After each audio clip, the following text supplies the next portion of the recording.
राजस्थान सरकार की एक अधिसूचना वायरल हो रही है। इन दिनों चर्चा का विषय है 40 मीटर और 75 मीटर को लेकर।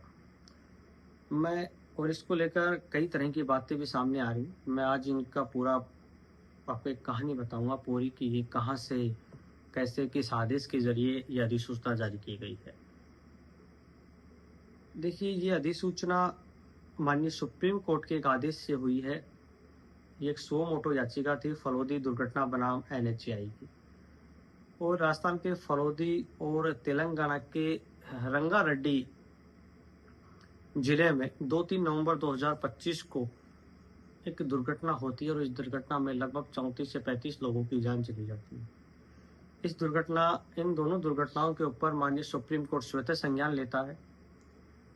स्वतः संज्ञान लेने के बाद में न्याय मित्र नियुक्त किए जाते हैं, और वो न्याय मित्र हमारे senior advocate Shri ANS Nadkarni ji को नियुक्त किया जाता है, और उनकी सहायता के लिए अधिवक्ता ऑन रिकॉर्ड श्री जय अनंत देहदाई और श्री सुघोष सुब्रमण्यम साहब को उनकी सहायता के लिए नियुक्त किया जाता है।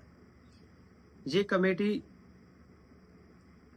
15 फरवरी 2026 को कुछ अनुशंसाएं माननीय सुप्रीम कोर्ट के समक्ष रखती है। माननीय सुप्रीम कोर्ट उन अनुशंसाओं का अध्ययन करता है। अध्ययन करने के बाद में NHAI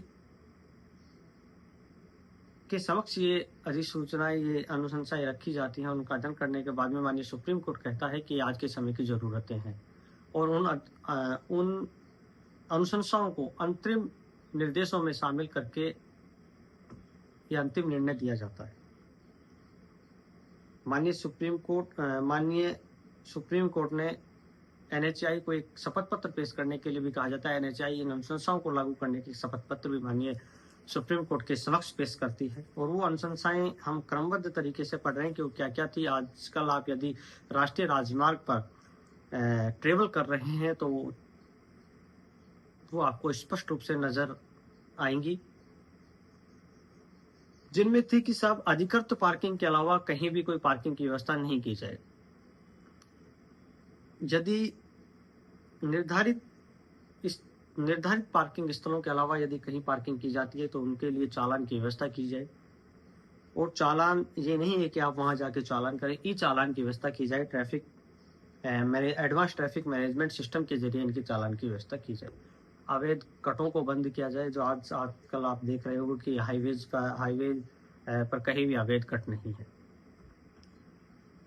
जिला मजिस्ट्रेट मानक संचालन प्रक्रिया से इसका संचालन करेगा। GPS आधारित समय चिन्हित फोटोग्राफी साक्ष्य एकत्रित करके ही ई चालान किया जाएगा। अतिक्रमण यदि कहीं है तो उन अतिक्रमणों को पहले हटाने से पहले एक निरीक्षण दल उनका निरीक्षण करेगा। उसके बाद में जिला मजिस्ट्रेट के निर्देशन में उन अतिक्रमणों को हटाया जाएगा, और यदि कोई अतिक्रमण मिलता है तो उसे पहले राष्ट्रीय राजमार्ग अधिनियम 2002 के धारा 26 के तहत 26 के तहत उन्हें नोटिस जारी किए जाएंगे। उसके बाद ही अतिक्रमण की कार्रवाई की जाएगी। NHAI यह सुनिश्चित करेगा कि राजमार्ग यात्रा पोर्टल पर शिकायत मॉड्यूल कितना संचालित हो रहा है, इसकी एक रिपोर्ट माननीय सुप्रीम कोर्ट के समक्ष रखी जाएंगी। एक अनुशंसा ये की गई कि साल में ड्रोन आधारित सर्वेक्षण किया जाएगा। साल में 2 बार ये सर्वेक्षण होगा, और इसकी हर 6 महीने में एक रिपोर्ट माननीय सुप्रीम कोर्ट के समक्ष रखी जाएगी। किसी भी राष्ट्रीय राजमार्ग के राइट ऑफ वे हाईवेज की जो सरकारी भूमि होती है, उसके भीतर किसी भी प्रकार का निर्माण या संचालन तत्काल प्रभाव से प्रतिबंधित किया जाता है, और यदि ऐसा पहले से कोई निर्माण कार्य हुआ है तो जिला मजिस्ट्रेट उसको हटवाने की तैयारी करे, उसको हटवाए, अपने निर्देशन में हटवाए। जिला मजिस्ट्रेट को कहा गया है कि आप टास्क फोर्स का गठन करें, और सभी राज्य सरकारों को भी निर्देश दिए कि अधिसूचना जारी करें और किसी भी प्रकार की कोई लापरवाही इनमें नहीं बरती जाए। अब जो अगली अधिसूचना है, जो आजकल चर्चा का विषय बना हुआ है 40 मीटर और 75 मीटर का, इसमें यह कहा गया है कि 40 मीटर आवासीय उपयोग और 75 मीटर व्यावसायिक उपयोग की सीमा के भीतर भूमि उपयोग में परिवर्तन नहीं होगा। मतलब 40 मीटर और 75 मीटर छोड़कर ही आपका कन्वर्जन हो सकेगा। 40 मीटर छोड़ के आप आवासीय भूमि और 75 मीटर छोड़ के आप व्यवसायिक भूमि या हम कहें कि कॉमर्शियल भूमि में ही आप रूपांतरण कर सकते हैं, कन्वर्जन करवा सकते हैं। बात पर गौर करना, मैंने नाम लिया है कन्वर्जन का, अधिग्रहण का नाम नहीं लिया है कि 40 मीटर और 75 मीटर की जो भूमि है वो अधिग्रहण कर ली गई है, नहीं, केवल कन्वर्जन पर एक सीमा निश्चित की गई, एक शर्त लगाई गई है कि आप 40 मीटर छोड़ के आवासीय निर्माण कार्य कर सकते हैं और 75 मीटर छोड़ के आप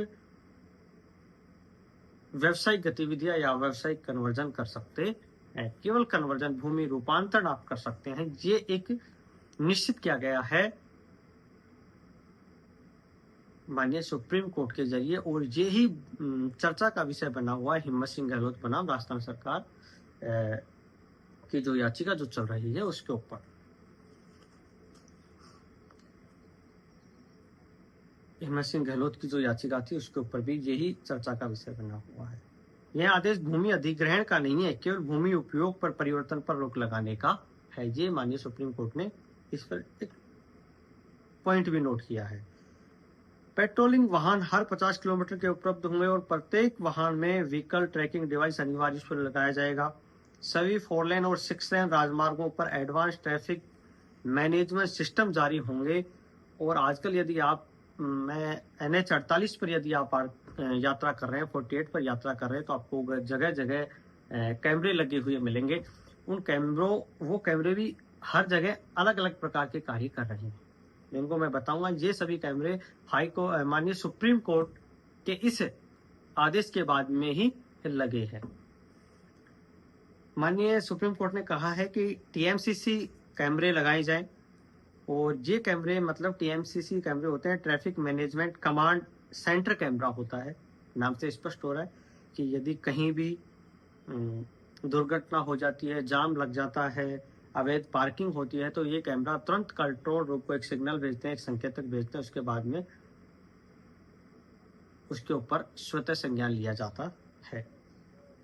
दूसरा जो कैमरा होता है वो VSDS स्पीड डिटेक्टर लगाए जाएं। यदि आज आप आप देख रहे होंगे कि आपकी गाड़ी क्रॉस हो रही है हाईवे से, तो आप स्क्रीन के ऊपर आपकी गाड़ी की स्पीड दिख रही होगी, वो इस कैमरे के कारण आपको दिख रही है। यदि गाड़ियों की स्पीड की पहचान होगी और यदि आप और स्पीड चल रहे हैं तो चालान स्वतः ही हो जाएगा। अगला जो कैमरा है वो VIDS कैमरा लगाया जाए। ये वीडियो इंसिडेंट कैमरा है और ये AI से जनरेट AI कैमरा है। ये यदि कहीं भी कोई दुर्घटना हो जाती है, वाहन खराब हो जाता है, अवैध पार्किंग होती है या वाहन गलत दिशा में चल रहा है, तो ये कैमरा कंट्रोल रूम को एक सिग्नल भेजेगा और उसके ऊपर फिर संज्ञान लिया जाएगा और समस्या का निपटारा किया जाएगा। आपातकालीन कॉल बॉक्स लगाए जाएंगे।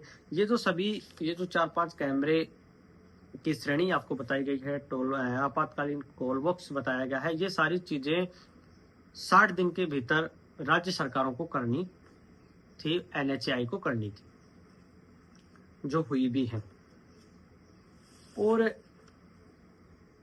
60 दिनों के भीतर ही प्रत्येक 75 किलोमीटर 75 किलोमीटर पर एम्बुलेंस और क्रेन की सुविधा उपलब्ध होगी। 75 किलोमीटर पर ही ट्रकों के लिए सुरक्षित विश्राम घर और पार्किंग स्थल का निर्माण भी किया जाएगा।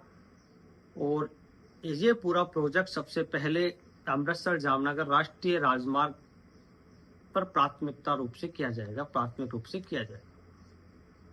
इसमें यह भी कहा गया है कि दुर्घटना ब्लैक स्पॉट की पहचान कर वहां संकेतक भी लगाए जाएंगे। और इस पर एक महत्वपूर्ण टिप्पणी की कि राष्ट्रीय राजमार्ग भारत की कुल सड़क लंबाई का लगभग 2% ही है, लेकिन इस देश की लगभग 30% सड़क दुर्घटनाएं जनित मौतें इन्हीं राष्ट्रीय राजमार्गों पर होती है। और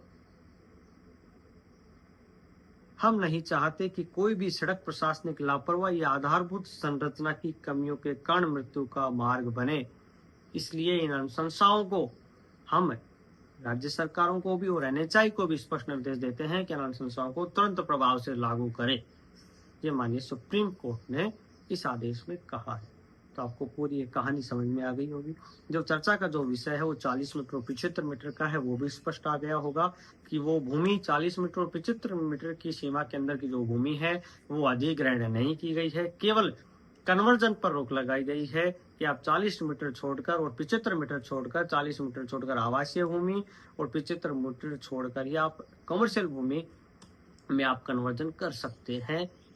ये स्पष्ट आदेश माने सुप्रीम कोर्ट ने कहे कि ये भूमि का अधिग्रहण नहीं है, केवल रूपांतरण